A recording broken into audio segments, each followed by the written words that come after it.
Oh, good evening, ladies and gentlemen. Welcome to this evening's live stream. The live stream is just with myself again this evening. I'll respond to comments. I've got some questions that people have submitted in advance as well. As always, there'll be plenty to talk about. So do put questions in the comments. I'll try and interact with the comments quite a bit during this evening as well.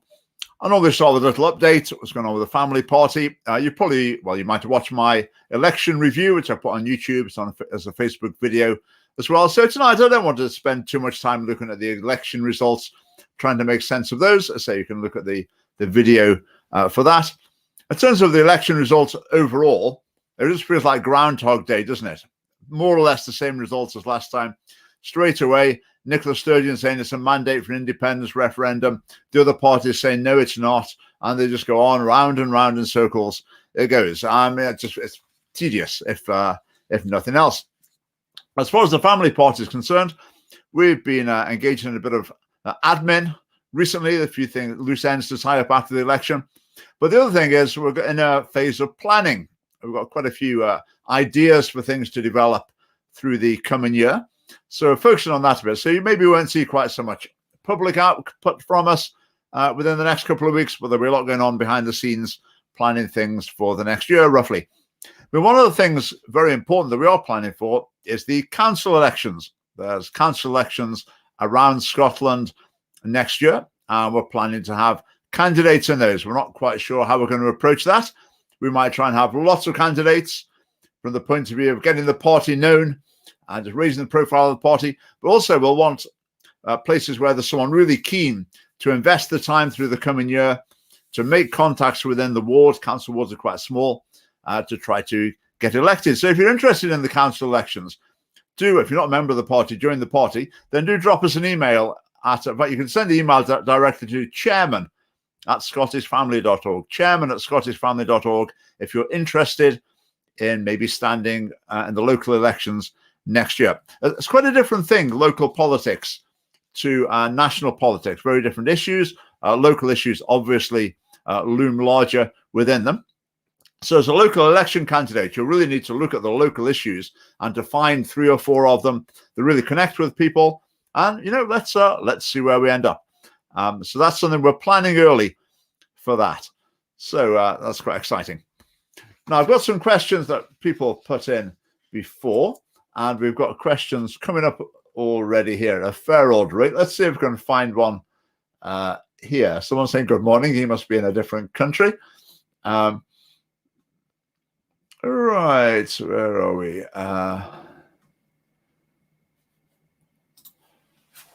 Transgender people deserve basic respect. Quite agree. Absolutely. Everyone deserves basic respect. Let's carry on.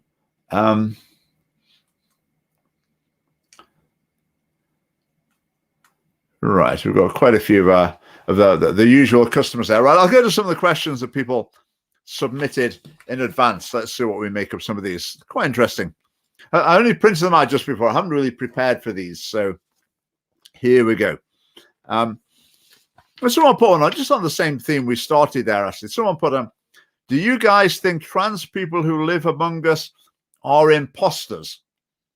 No, I would think that. I would say that's very uncharitable language, and I wouldn't want to articulate anything like that at all, to describe them as imposters, as people experiencing a difficulty. We might have different views than some people about the best way to handle that, or how we should expect society to respond to that. Would I describe them as imposters? No. On the other hand, do I think it's possible to change sex? Then no, I don't. So that's that. Someone asked what's happened to the Mosquito, the aeroplane that used to be up there. Well, the reason it moved was when I used the green screen, it was in the way and it kept getting knocked. And so I took it down. I've actually given up on the green screen now because it was in the way all the time. So that's gone. And the Mosquito hasn't come back. So I think it's probably had its day, but it was a great model and I enjoyed making it with one of my sons. So lots of people ask about the Mosquito. Lots of people like the cat as well there. It's quite realistic, isn't it? It looks like it's going to pounce any minute. Right, there's a great, right. There's someone put this in on Twitter. What's the difference between sex and gender? Well, in the olden days, not much. They more or less meant the same thing, apart from you didn't have gender with someone in the way you would have sex with someone, but sex and gender so meant the same thing. So as if you're doing a form and it says, what's your sex, what's your gender? Gender was just like a bit more of a polite way of saying it, if you like. But people recently have decided that they're going to redefine the terms. So sex means biological sex, and then gender is taken to mean something subjective, a subjective sense of personal identity, which has been made up out of thin air. But we really have to accept these days that that is what people mean by gender. So when we argue with these people, saying there's only two genders, it's maybe not the most helpful approach anymore, because you're just talking across purposes. So I would say, you might believe that there's 56 genders. I just don't accept the idea that adopting a different gender identity is a positive, helpful, normal, natural thing to do. I think it's something that shows some sort of problem within a person, and the better resolution to that problem would be to bring sense of self into alignment with actual sex, rather than adopting an alternative so-called gender identity. That would be my take with that.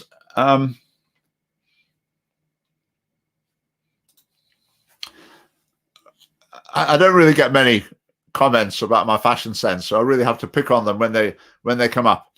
Where did I get this from? I think this was maybe from John Lewis about 20 years ago. And my tie was, I can't remember where that was from. That was quite new as well. Right, here we go. What have we got? Made up concept of gender, though. Yes, basically the modern understanding of gender is made up. It's based on what we used to have, perfectly good words. We used to have the words masculine and feminine. So if a person, male or female, if they exhibited traits associated with one or other of the sexes, we might describe them as being more masculine and feminine. That didn't mean they're a man or a woman necessarily. A woman could behave in a slightly more masculine manner, or dress in a more masculine manner, but people understood that was a woman. And then those descriptions are just to do with their behavior, outward appearance, character, or whatever.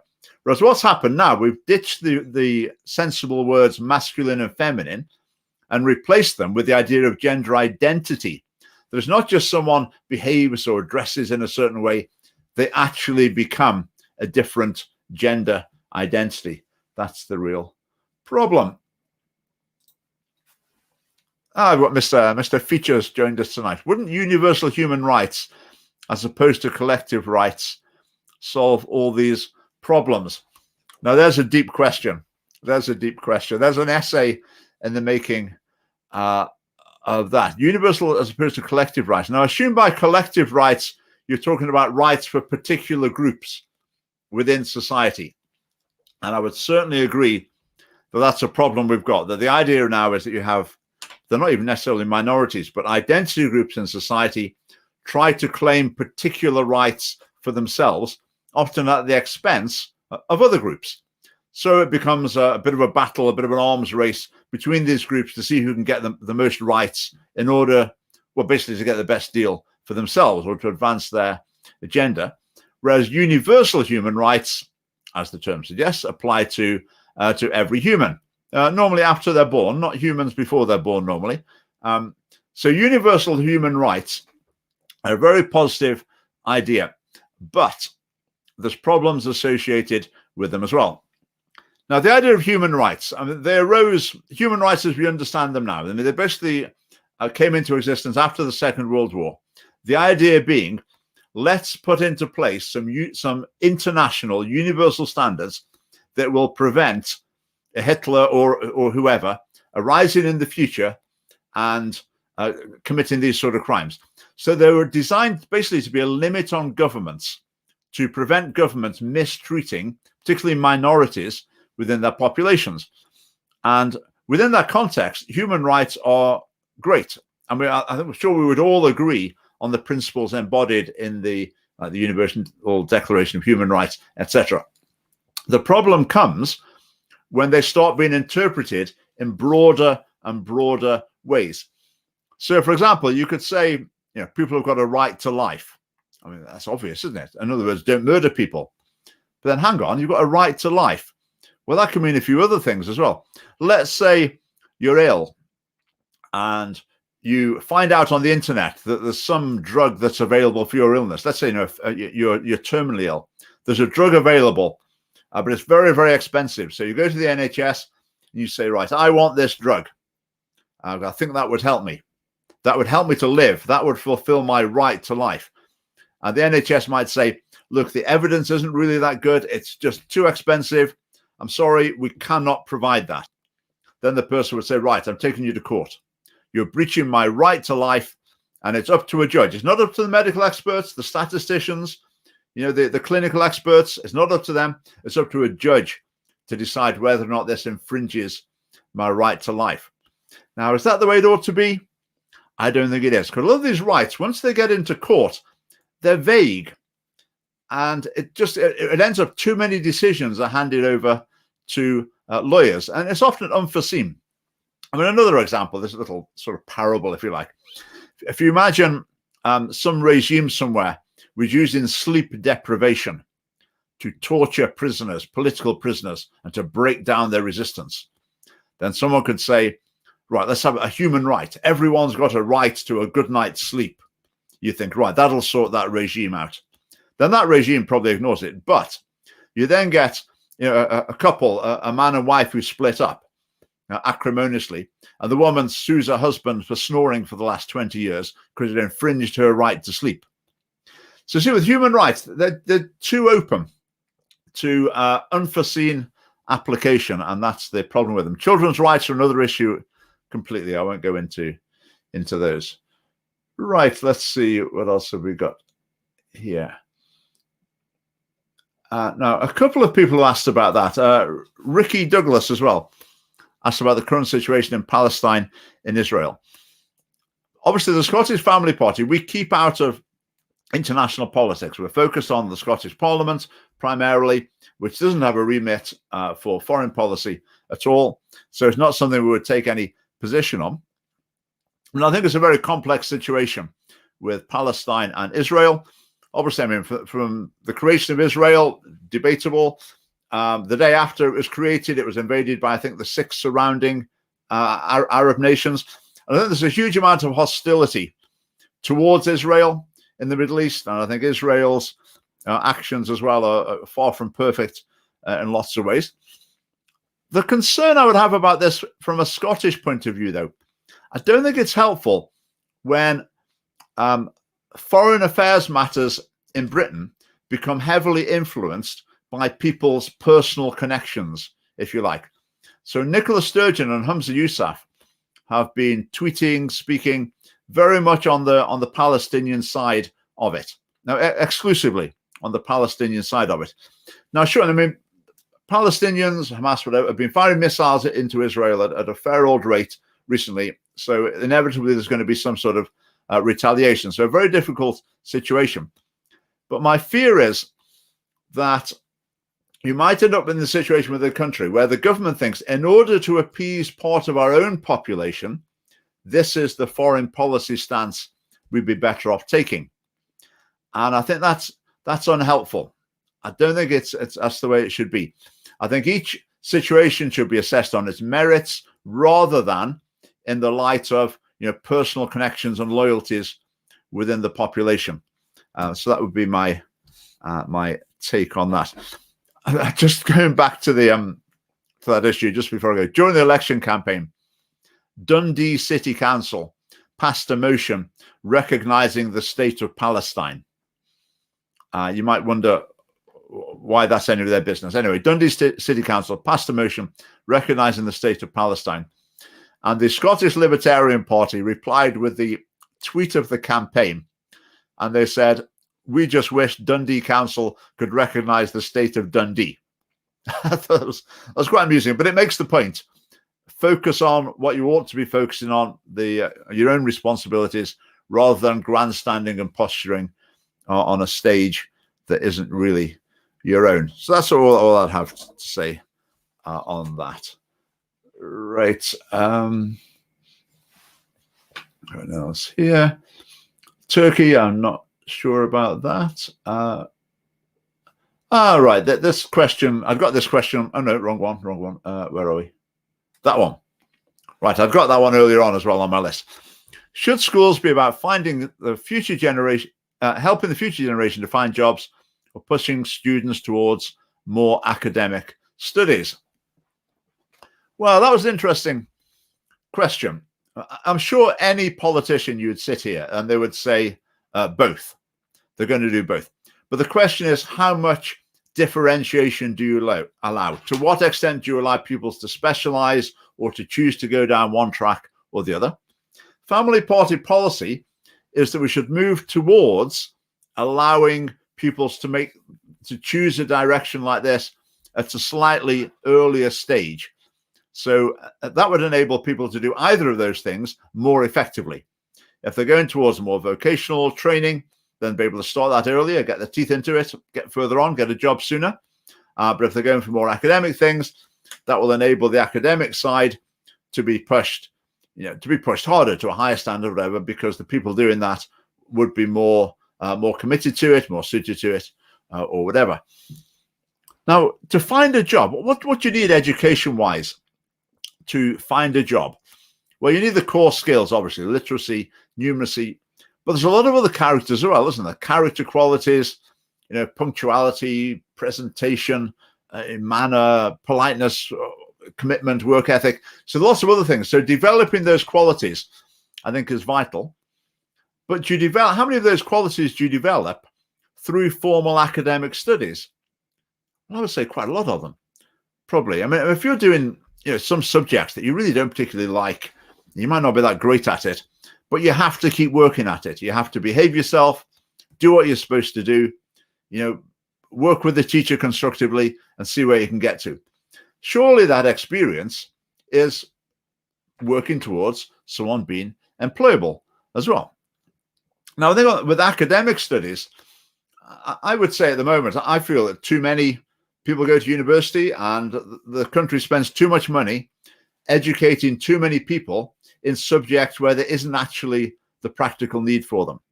Now, okay, a university education broadens the mind, develops the intellect, that's fine. But I think the government should be a bit more directive in terms of these are the courses we're going to fund. Okay, we need some ancient historians. Of course we do. But how many of them do we need? Then there might be other areas where there's a real shortage. So when people are applying to university, there should be more of an element of, I would have really liked to do that, but maybe I'm not going to get in there. Maybe I'll need to do this, where there might be better job prospects for it in any case. But what else are schools for? So get employment and academic study. Two other aspects as well. One aspect is character development. That's really important. It should be happening sort of by osmosis through the education system, but explicitly as well. The people should hear, hopefully, inspiring messages and arguments that convince them about the sort of person they should be, the sort of person they want to be in the future. And the other aspect of education, I would say, is introducing people to their own culture. So you learn about your history, the world's history, your nation's history, your local history as well. You're introduced to the literature, music, and just to finer things, if you like. Now, some pupils might have some experience of those and then think, no, it's not really for me. Others, that might start them down the path of a lifelong interest. But introducing people to the best of the culture and history, I think, is really important. Even if someone rejects it, let's say they do, I don't know, Scottish country dancing, or that they really can't stand it, still at the end of it, they know it exists. They realize it's something valuable, part of the culture that a lot of people enjoy. And it just, I say, it introduces people into their own culture. It's like an induction program for living in Scotland and being integrated into the society. So I think that element is quite important as well.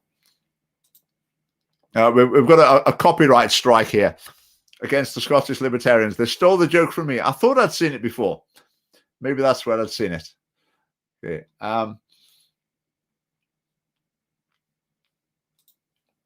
Right, universal. Oh, it's Finn again. Right, universal basic income. the Holyrood parties, apart from the Conservatives, they all seem quite keen on this. It's the idea that basically you get paid for doing nothing. That's a flippant way to put it, but the idea that every adult receives a payment from the government sufficient to live on, and you then scrap the benefit system, more or less. I'm sure there'd be still some elements, but it would replace the benefit system to a large extent, and so people would go out to work in order to add to their universal basic income, and the universal basic income would be fairly basic. But obviously, if people are going to be given this, the tax rates are going to need to be very high to compensate. So the motive for going out to work is going to be significantly reduced. So I think the effect of that on the economy, on productivity, are surely going to be negative. So, but every party in the parliament, apart from the Conservatives, they talk about universal basic income in glowing terms. Now, could it be that they think surely this is a vote winner? If we just say we're going to give everyone money for doing nothing, I mean, what could be more popular at the election? Is it that they're just thinking that, but actually they realize if they try to put it in practice, it's really not going to work? Or are they actually serious about it? I'm sure the Greens are deadly serious, but they would probably like to replace all earnings with a universal basic income. But the other parties, will this come in? I really don't know. My fear with it, you're going to get someone left university, right? What do you want to do? I want to be an environmental activist. So the government's effectively saying, yep, that's fine. Go around, go to protests, do whatever else you want to do. We'll pay you to do it. Or whatever else a person chooses. So if a person, say, likes writing poems, they could say, I'm going to be a poet. Even though it's commercially completely non-viable. They can't make anything like a living out of selling their poetry. They can be a poet because the government will pay them regardless. So you surely have a huge increase in people doing things that are not economically viable. How the economy sustains that, I really do not know. So the family party policy is, in fact, against universal basic income. I'll tell you a little snippet from this. When I stood for election in 2015, I did a hustings. It was down in Wester Hales. And there's a question about universal basic income. And I said, one of the problems with it is you're going to be subsidizing people who feel that their calling in life is like staying in bed till lunchtime and then playing computer games for the rest of the day. And the Green Party candidate said, that's a terrible thing to say. They said, you've got such a low view of human nature. I'm appalled by your attitude. And that got probably the biggest round of applause of the evening from the crowd. I thought, no, I think I've got a realistic view of human nature. It's just a fact that people would use it in order to enter into that sort of lifestyle. It wouldn't be good for them. It wouldn't be good for wider society. Supporting agriculture. Now, that's an area where I'd have to express total ignorance. Now, if you're someone who knows a little bit about this area and can contribute to our policies, join the Scottish Family Party and, welcome aboard. And we'd be fascinated to hear your views about that. Maybe we could develop more agricultural policies. Thoughts on UKIP? Oh, Barack Obama. Oh, you never know who's going to pop up here, do you? UKIP, I think, has been through several phases. It went through a phase of just plugging away, building up in the background. Not much, well, zero electoral success. They did that for 20 years or something. Then it finally started getting traction, eventually managed to put pressure on the UK government to have the Brexit referendum. After them, or maybe even before them, it took a turn towards the very anti-Islamic side that was became a bit intemperate, I would say, in that regard, maybe to say the least. I would say since then it's maybe moved back a bit more towards the mainstream, but it's basically lost its unique selling point, which is leaving the EU. The Brexit party that's become the Reform Party has also taken over similar space. But looking at the Scottish exam results, the Reform Party and UKIP, the Scottish Family Party got more than 3 times as many votes as either of them. So I think in the future seems to be quite limited particularly in Scotland. Modern studies. What's your opinion on modern studies as a subject? I sat my Nat 5 test yesterday. Well, I actually made a video on modern studies. That's maybe going on a year ago now. So Cole, I recommend you have a look on the YouTube channel. There's a whole video on modern studies. And my view on it is, now modern studies, just to explain, it's an academic subject that is unique to Scotland. It doesn't exist anywhere else in the world, but you can choose modern studies to do National 5, higher, advanced higher. And it's a mixture of politics, sociology, and sort of world events, if you like, current affairs. Now, the obvious problem with that is it's just so open to bias. The teachers teaching it, I would be surprised if less than 90% of them were of a left, liberal, progressive, secular persuasion. And that would probably come through in their teaching. So that's one problem. The other problem is just the syllabus. So, Cole, I don't know if you're doing the equality module. It seems like pretty well everyone does the equality or inequality module. And what it basically is it starts off by saying inequality is a bad thing, which is debatable in itself. There's some elements of inequality that are not necessarily bad. I mean, if one person works twice as hard as the other, should they be equal? Should they have exactly the same income? Not necessarily. But this assumes inequality is bad. So the mission of the government is to eliminate inequality. And then you learn about, basically, ways that the SNP is trying to eliminate inequality. So you learn about different ways that the SNP gives money and free stuff to people. And then write essays about which way of the SNP giving money to people do you think is the best or the worst. So it's a really one-sided, shallow view of politics. And basically, it inducts people into Scottish politics. Humza Yousaf, I think, says, I got interested in politics because I did modern studies at school. And it's as though the whole SNP, it's the whole Scottish Parliament, have done modern studies, and that's formed their view of politics. So it's the view of politics that what it's all about, the government's got lots of money, doesn't matter where it comes from, doesn't matter about the economy, nothing about that, it's just the government's got lots of money, and the more of it the government can give away to various people to tackle inequality, the better. And that's the modern studies mindset. So that's a brief summary of my problems with modern studies. Now that brings me on to another question from, right, let me find it. Someone put it in on Twitter, I think. It was about the SNP giving away free things. I can't find it, but I remember the gist of it. The gist of it was the SNP's election bribes. I was talking about, obviously, free bikes, free laptops, and also talking about pay rises for different sectors, different parts of the public sector as well. They mentioned the NHS in particular. Is that a problem? And I think it's a very serious problem, particularly for the SNP, because in the election, the SNP are going to win, aren't they? So if the SNP are offering, let's say Labour said, we'll give you a free, I don't know, we'll give everyone a free car or whatever, then people will think, well, they're not going to win, so what? I'm not going to get my free car. But when the SNP says, we'll give you a free laptop and a free bike and this, that, and the other, and a pay rise, people think, they are going to be the government. They are really going to do it. So, yeah, I'll vote for them. So that becomes a bit unfair. But my feeling is with the SNP, they don't spend their money. Well, I don't want to be too cynical. Part of the money they spend, they give away, they distribute, it is with the intention of tackling poverty. That's partly what they're doing. But a big part of what they're doing as well is buying popularity. Because when they give away, they don't target it at those who need it most.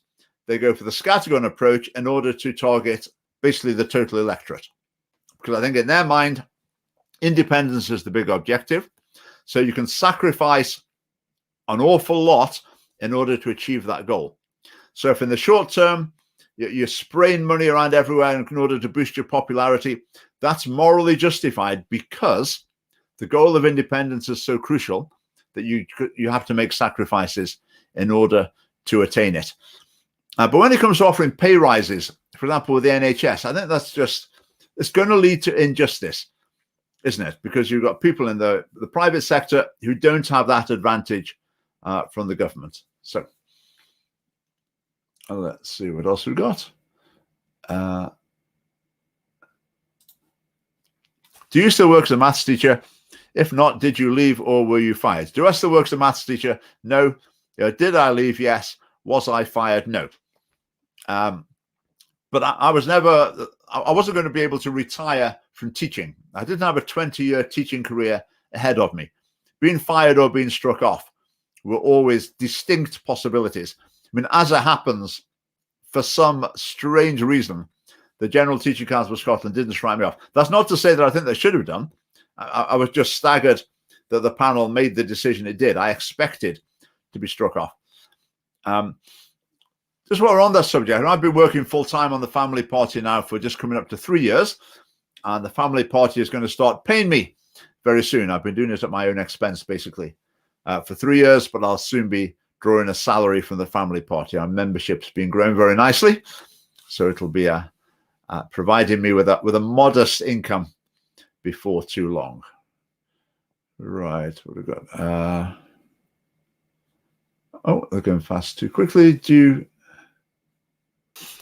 How do you feel about conservatism over in places such as America?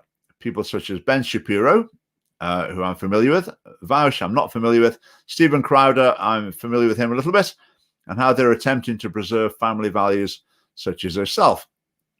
Right, I think they're American conservative commentators.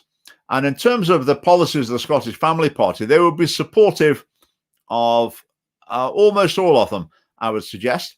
But there are distinctions across the Atlantic. People like Ben Shapiro, Stephen Crowder, they'll be very hot on the pro-gun issue, which I really find quite difficult to understand. I'm much happier with the situation we've got in the UK. I think it's interesting that in America that there is the culture war. People talk about the culture war in America, and it very definitely exists. And people say, oh, we don't want that nasty, unpleasant, divisive culture war in Britain or in Scotland, do we? We've got a much better system. We're much more peaceful and harmonious. But the reason for that, the reason there's not a culture war in Scotland is because there's a culture rout. I mean, you need two sides to fight a war, don't you? Whereas in Scotland, there's not really two sides. It's like 95% one side, and then really, a very small number of people offering any opposition at all. And almost all of that opposition is out of the mainstream media, out of mainstream debate. But it's our mission to bring it in there.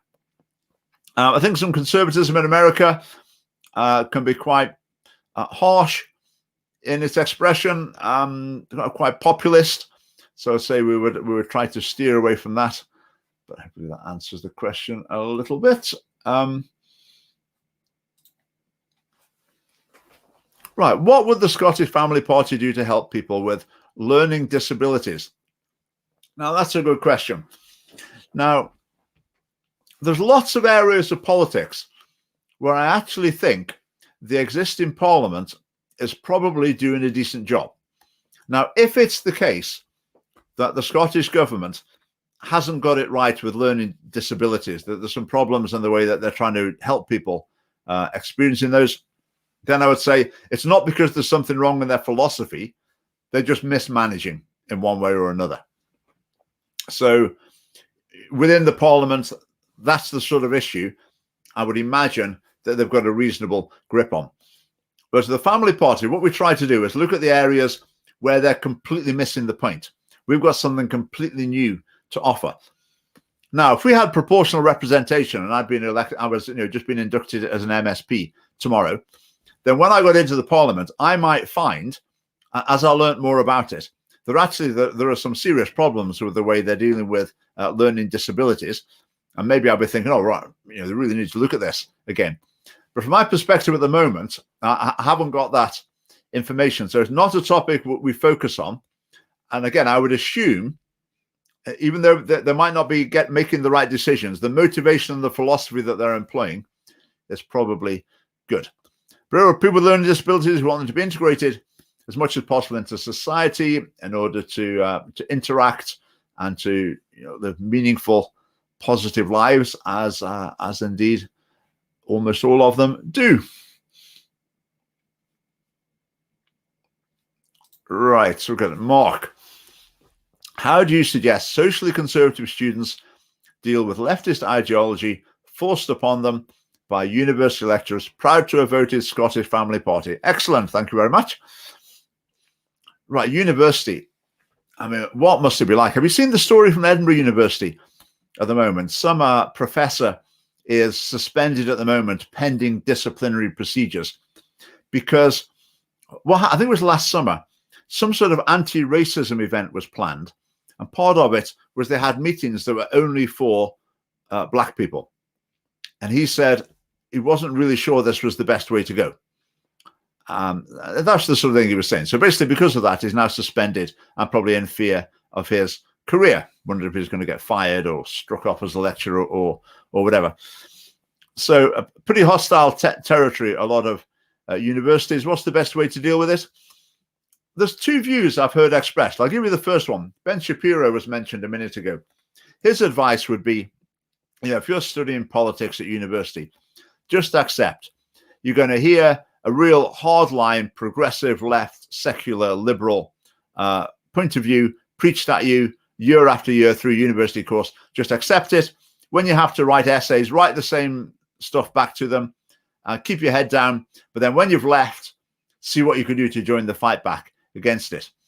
And I would say that's bad advice for the following reasons. One reason is within the university, people are forming their ideas and they need the input of diverse voices. The other people in your lecture need to hear you putting your hand up and offering something different. The lecturers need to read your essay and think, oh, okay, I haven't quite convinced him, have I? Okay, what do I do here? And the other thing, the most important point, is I believe if you stop saying what you believe, eventually you stop believing it. And I would say that's a warning, particularly to churches, because a lot of churches take the point of view, some of our views are really controversial, but we don't really want to say them. We don't want to rock the boat. So we'll sort of stop saying them. We'll keep them under wraps a little bit. Then that's the church you find 10 years later, they don't actually believe what they believed 10 years earlier. So I would urge students to speak out, respectfully, whatever, and just face the consequences, whatever might happen. It might be that you are downgraded with something. You might find some complaint against you. You might be ill-treated, mistreated in various ways. If that happens, take them to task, go through the proper procedures, just fight the battle, however it comes.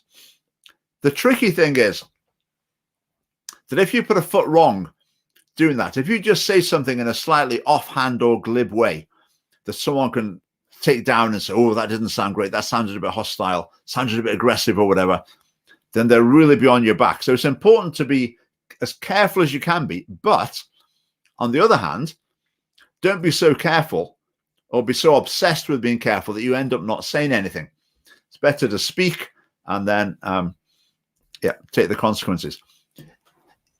In terms of speaking like that, I would always say it's important to people. If you think, right, I need to be really careful, I don't say anything really aggressive or hostile or insulting online or in certain conversations or in the lecture, I would say that strategy isn't really going to work. You're going to trip up eventually. The strategy has got to be, I am not going to be the sort of person who's insulting and offensive and personally aggressive or whatever. I'm just not going to be like that in any context. And then you'll be okay in every context. Because it's interesting, isn't it? There's a stream, maybe I haven't heard so many recently, but there's quite a stream usually of politicians who've come out with really outrageous things. And it just makes you realize the contrast between who the person really is and the face they put on publicly. So the secret is you've just got to be the person you want to present all of the time. Hello. Right. What are my opinions of the Scottish Conservative Party? Now, I think I mentioned this a bit last week, didn't I? I won't go over that again. By the way, I think that their campaign is driven by opinion polling. So basically, they never seem to be trying to win an argument. They always seem to be trying to reach their section of the electorate. So the opinion pollsters tell them these are the people you should reach, so they try to reach them. But what they've got to do is try and win the argument about things like when all the other parties are saying, we're going to give away this, give away the other, give away the other. Where are the Conservatives saying, where's the money coming from? What's this going to do to the economy? It's like they don't want to put forward their own argument. They just tag on at the end of the direction the others are going in. Now, I'm pretty sure I didn't say this last week. I've been forming a sort of parable in my mind about the Scottish Conservative Party. I'll share it with you. It's maybe not quite finished, so we'll see how this goes. See what you think. If you imagine, you're born, you're at a farmer and you've got a barn, and someone comes along with a bottle of petrol and a match. They throw it over the hay in your barn. They put the match to it. Okay, that would be the Green Party. Okay, they've started the trouble. Okay, once the trouble's started, then the SNP, the Lib Dems, and the Labour, they'll be along soon enough, and they'll get off the bus, and they'll throw more fuel on the fire. They'll throw a bit more petrol on it, and it will really get going then. It'll really take hold of the bomb. And then you'll call the fire brigade, and they'll come along in their fire engine, and that'll be the Conservative Party. Now, when the Conservatives arrive, a third of them will join in throwing the petrol on the fire and throwing more wood on. Maybe even half of them will do that. Then there'll be a few who just stand around. They don't really know what's going on, and they just keep out of it. Then you might find from the Conservative fire engine, there might be just a couple of them that might actually manage to throw a couple of buckets of water onto the fire. Right, out of all those parties, which one's the best party? Now, you might think, well, the Conservatives seem best, don't they? I mean, at least only half of them were throwing the petrol on. At least a couple of them were trying to throw water on it. Surely the Conservatives are the best party. I mean, they're the best of a bad lot. But I would say, well, hang on a minute. The Conservatives are supposed to be the fire brigade. They're the ones whose job it is to come and deal with these things. And so they're failing in their responsibility much more drastically than the others, who you just expect are going to be making the problems worse. So that's my feeling about the Scottish Conservatives. Okay, on a lot of these moral issues, they may not be quite as bad as the other parties. There might be, say, 20% of them that might be a bit more in tune with what we might think, but there'll be an awful lot. There'll be more pulling in the other direction. But that's supposed to be the main opposition. They're supposed to be the ones who are pulling the other way, which means they're more responsible. Anyway, I don't know if that made the slightest sense, but it's just something I've been thinking through recently.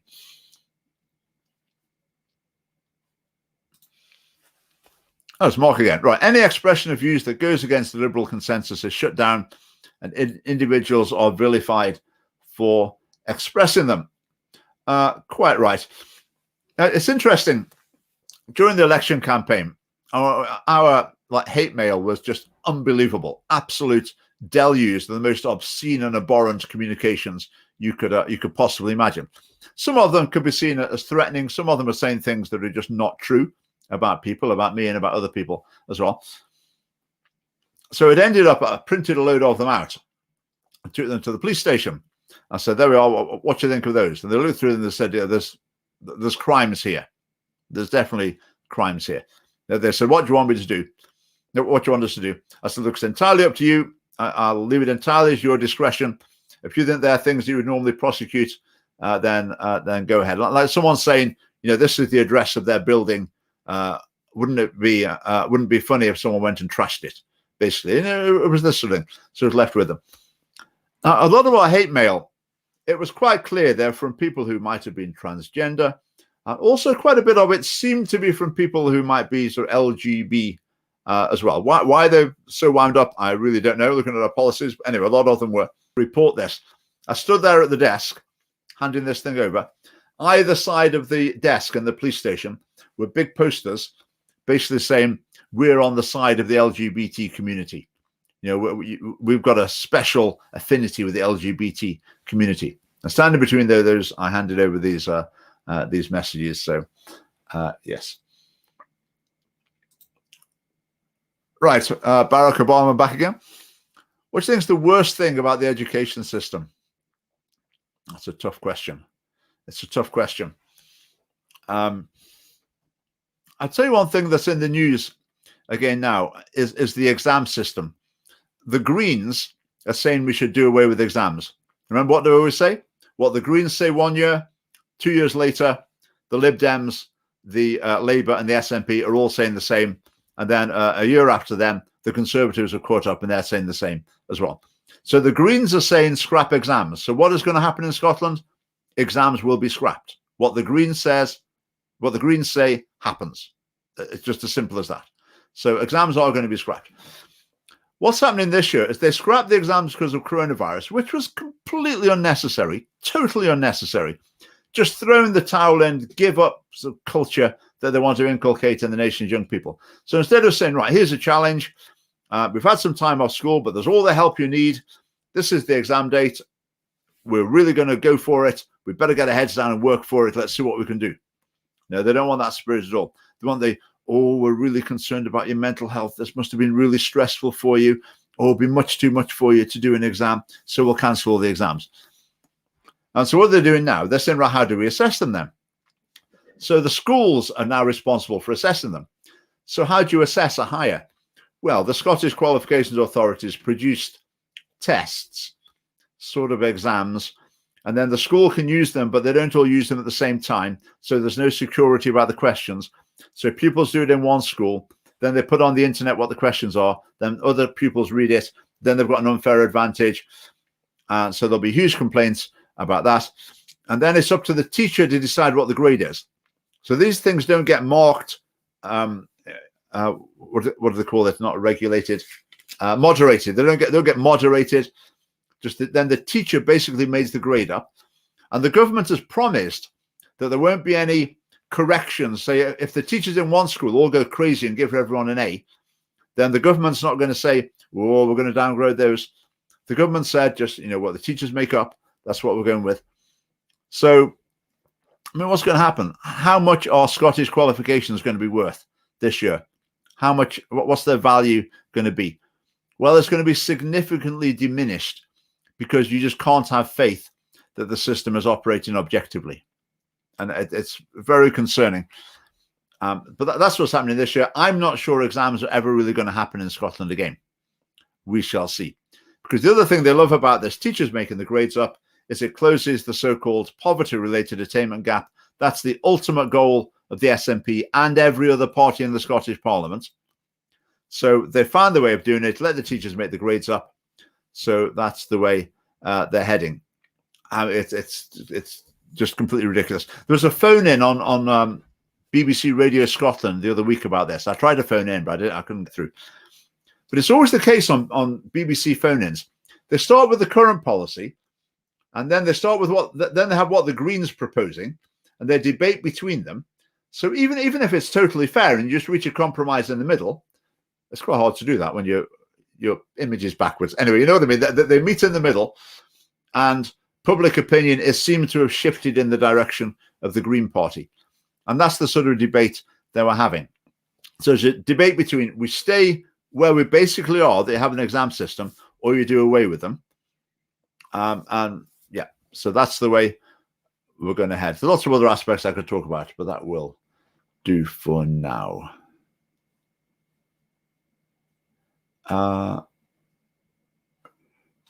Right. There was a question there saying, someone said, if trans people are not allowed to change, how should they be helped? When you say they're not allowed to change, that's a legal thing. How a person dresses and how they act, what they call themselves, well, that's up to them. Well, it's completely up to them. How could they be helped? Well, I think this culture that we've created of transgenderism, the idea that changing sex, changing gender is a possibility and is a valid option, results in more people going down the road of transgenderism. Whereas maybe in previous generations, they might have thought, I could sort of feel a pull that way, but no, I don't want to go that way. I mean, where's that going to end up? I really need to try and, bring things back the other way, bring things back into alignment.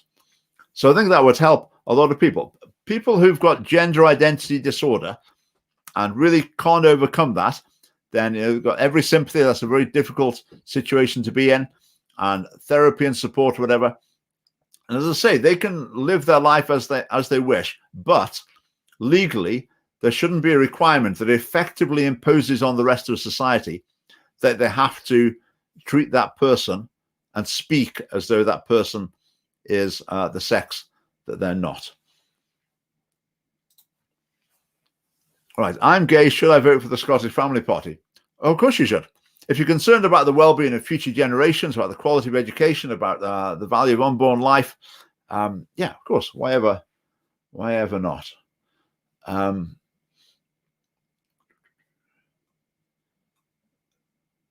Right. Good.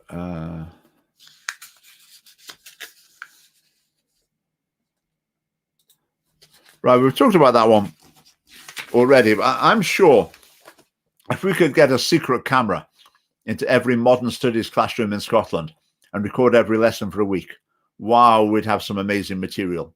Absolutely amazing. Just totally blatant indoctrination.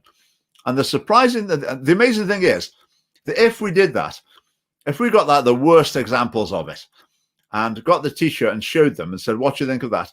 A lot of the cases, the teachers would say, what's the problem? That's the syllabus. I mean, I'm just teaching. I mean, it's just true. It's just obvious. That's what everyone thinks. They probably wouldn't be able to see it. On Twitter today, I just happened to see something by a teacher or a student teacher maybe, who had tweeted pictures of some of her pupils' work. One of the pupils had written something about racism, Rosa Parks, whatever. Anyway, that's fine. I got the sort of communist sort of black power salute on it as well. But in the tweet from the teacher, it said, hashtag Black Lives Matter. So I just replied saying, should you really be saying that? I mean, Black Lives Matter is a controversial political campaigning group. It's actually illegal in England to promote the Black Lives Matter movement in schools. But are you sure you think that's what you should be doing?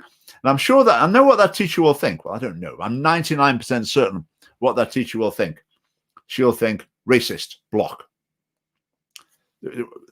The Scottish educational world is so monochrome that in many cases they can't understand, they don't even appreciate that other alternative views exist. And that's the situation we're in. I mean, getting teachers to talk about these things on this live stream would be great. I had one lined up to talk about modern studies a while ago, but his school wouldn't let him. How about that? Modern studies, the subject where you promote debate and consideration of current affairs. So the teacher coming on to discuss the subject, no, not allowed. Right.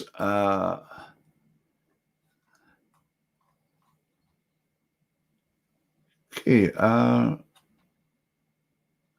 Right. Let's see what else I've got written here. Someone asked about Bitcoin.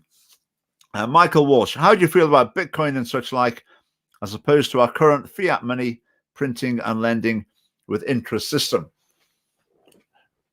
Right. Now that's a very interesting question. I'm not an expert in these areas at all, but the whole idea of money is interesting because at the moment it seems no one quite understands what it is and and how it works, which is quite concerning since it's an extremely important thing for the global well-being of the global population. But money seems to have, I say, lost all connection to anything real. So, for example, a bank, I just find this bizarre. If you go and borrow money from a bank, say to buy a house, that money comes from nowhere. They just make a couple of £100,000 appear in your bank account. They make a couple of £100,000 appear in their record of debts. And that just happens on a computer. Banks have got permission to do that. And then that £200,000 that's just been made out of absolutely nothing, you then go and buy a real house with bricks and mortar with it. Now, I find it quite hard to get my head around that. I've been looking into it a bit, trying to get people to explain it to me, but it just seems bizarre. So Bitcoin, I think the impact on that on governments, obviously, is that they would lose a lot of control over their own economy. The economic levers that they're used to using, in terms of modifying interest rates, for example, having a central bank, you lose a lot of that. Some countries, maybe particularly the poorer countries, would gain things as well in terms of stability from using Bitcoin. So it's a huge issue. that I don't know that much about, but I'm working on it. Maybe after the summer, come back on that one, and I might have learned a little bit more. Right, let's come here.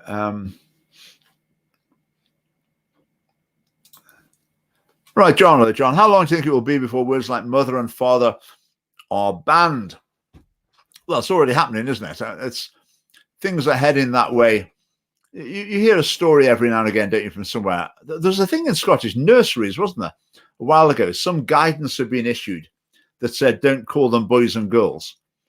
I've heard in the health service they say don't use mother and father. That's the direction of travel. In any case, I mean, Mother's Day and Father's Day, it's getting to the stage where they are seen as a little bit politically incorrect. People will be a bit uncomfortable about this. In fact, here's my prophecy.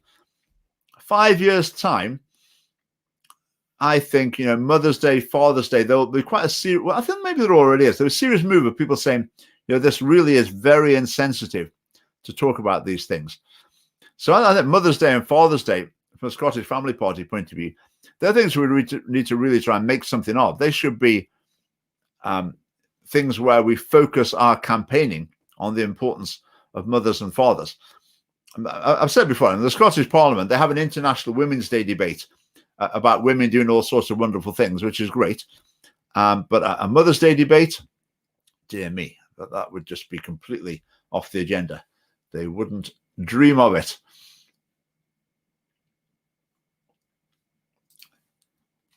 Is that a cat in the background? It's a very realistic cat. It's actually ceramic, but it's got glass eyes that look very realistic. So that's him.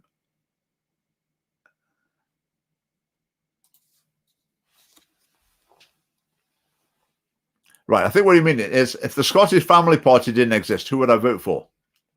In the last election, I wouldn't have voted for anyone because I'm now come to the conclusion that I would only vote for a pro-life party.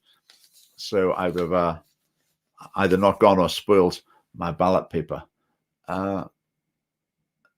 Right.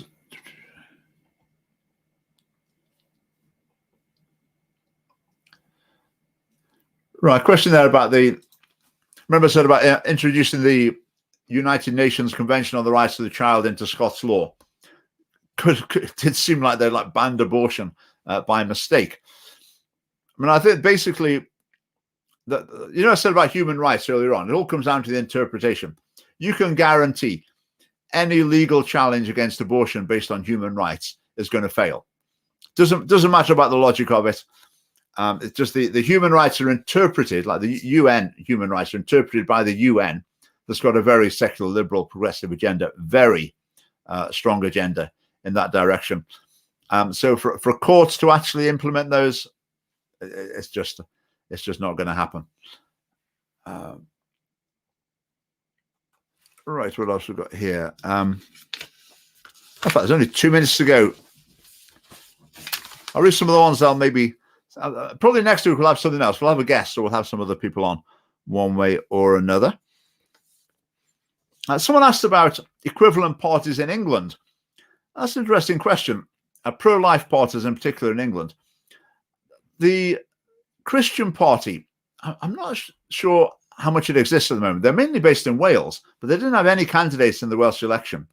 So I'm not sure if they're really functioning. The Christian People's Alliance didn't have a candidate in the London election. So we've always thought in the longer term, we'd be open to the possibility of working with people either in Wales to create a Welsh Christian Party or in other parts of the UK. We actually had some people interested in Wales at one point, but it didn't. It needs to be someone to really take the initiative and get the ball and run with it. But that didn't really happen the last time. Election bribes, talked about that one. Now, the last question was, do you respect Scotland's right to remain Scottish ethnically? Now, that'd be an interesting one. I'll save that for another week. I've got some problems with the question before we even get to the answer, but well, I'm happy to discuss any issue, and that's certainly a very contentious one, but I'll save that for another week. Right, 9 o'clock has come around, so thank you all for your company this evening. I've enjoyed the questions. Remember, if you are interested in being a councillor or standing in a council election, do get in touch, chairman@scottishfamily.org. If you're not a member of the Scottish Family Party, join the many people who've joined over the last few weeks. That's been extremely encouraging. But do go to our website and sign up. And I will wish you all a good evening. Good night.